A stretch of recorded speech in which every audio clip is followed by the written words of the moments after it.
Террористическая операция по переброске нелегальных мигрантов в Литву, которую организовал Лукашенко, терпит крах. В течение следующих 10 дней все рейсы из Ирака в Минск будут отменены. Об этом стало известно послу ЕС Мартину Хуту. Дипломат отметил, что информация получена из нескольких источников, и об изменениях уже проинформированы все туристические агентства Ирака. Более того, в стране, ставшей невольным поставщиком пушечного мяса для диктатора, сформирован комитет для расследования возможного незаконного ввоза мигрантов в Литву через Беларусь.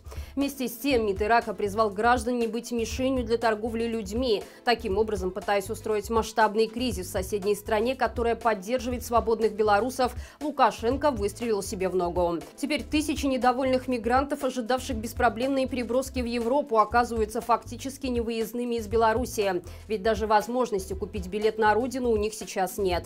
Стоит ожидать, что от гнева людей, которые привыкли к кровавой войне, верным красавцам Лукашенко захочется спрятаться на Окрестино и пустить скупую слезу, вспоминая протесты с цветами и шариками.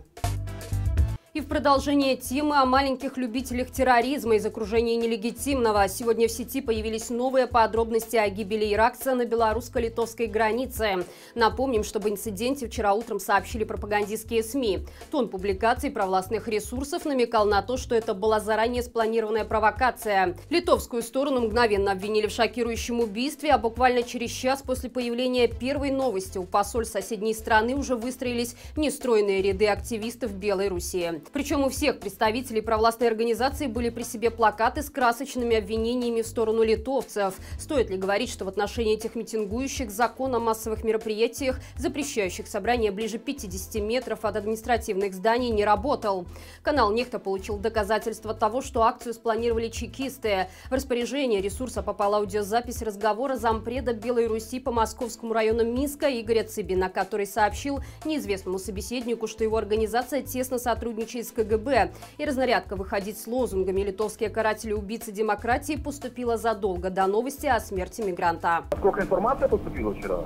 Но нас вечером, скажем так, нас перезвонили вечером, где-то в районе, наверное, звонили 8 часов вечера. Однако и на этом режим успокоиться не смог. Вчера на электронные адреса ряда литовских организаций пришло письмо, подписанное неким Юзефом Арафатом. Воин Аллаха сообщил, что его братья намерены отомстить за своих и взорвать местные торговые центры и офисы СМИ. Стилистика обращения один в один копировала заявление боевиков, организовавших террористическую атаку в Москве в 2002 году. Судя по всему, штаб-квартира новой Хизбаллы находится в самом центре Минска, в здании КГБ. Ведь именно оттуда сразу после захвата самолета Ryanair вышел еще один шедевр эпистолярного творчества за подписью организации «Хамас», который сильно оскорбил настоящих палестинских боевиков. Очевидно, у сценаристов из конторы настал серьезный кризис жанра. Начав с третьесортных боевичков о джипах на литовской границе, они опустились до откровенного трэша с демонстрацией трупа иностранца по гостелевидению в прайм-тайм. Все это попахивает откровенным маразмом, но отвечать за него преступникам нелегитимного придется по всей строгости закона.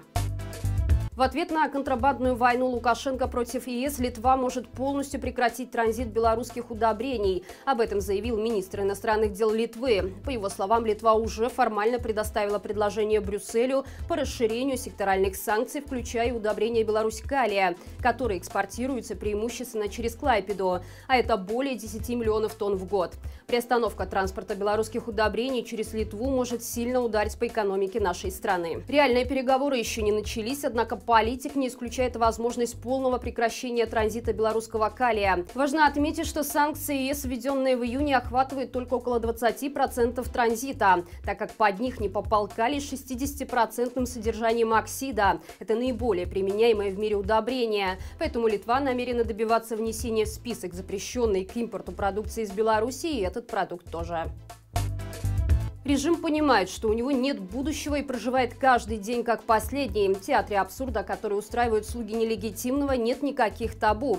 Очередным доказательством этому стало письмо, которое получила бывшая участница национальной сборной на Олимпиаде в Токио Кристина Тимановская, которой пришлось бежать из Японии из-за опасений, что ее могут насильно вернуть на родину. Сейчас спортсменка находится в Польше. После инцидента с видео, где она критиковала тренеров сборной, ей дали гуманитарную визу и предложили продолжить карьеру карьеру в другой стране. Очевидно, режиму такая рокировка пришлась не по нраву, и Кристину решили вернуть в Беларусь, но весьма оригинальным способом. В письме, о котором сообщил Фонд спортивной солидарности, речь идет об увольнении атлетки из Республиканского центра олимпийской подготовки.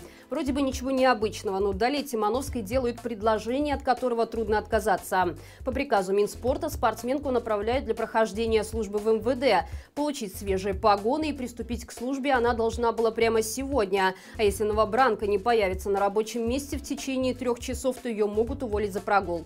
О реакции атлетки на это письмо пока ничего не известно, но кажется, все идет к тому, что 9 августа Светлана Тихановская может получить письмо от нелегитимного с предложением приступить к своим обязанностям законно избранного президента.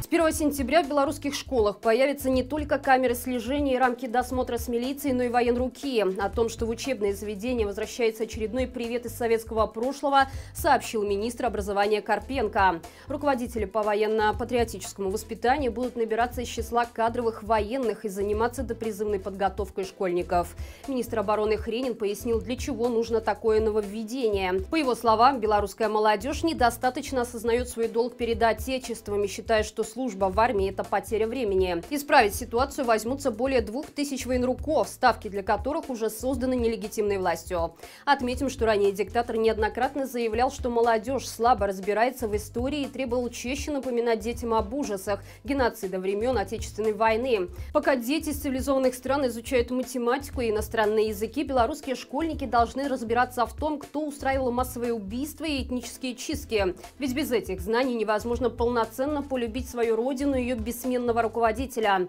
Страшно даже представить, каким комбо из лукашистской идеологии режим намерен зарядить головы детей. А с учетом того, что на места учителей в ближайшем будущем помимо военных претендуют еще и православные папы, скоро в расписании занятий, кроме патриотично-духовной муштры, может ничего не остаться. Друзья, сегодня в 20:00 на нашем втором канале Маланка Лайв подключайтесь к ток-шоу «Народ спросит». Узнаем, кто содержит Светлану Тихановскую, какое будущее ждет ИП и много чего другого, не менее интересного. Не пропустите. Хорошего всем вечера и живи Беларусь!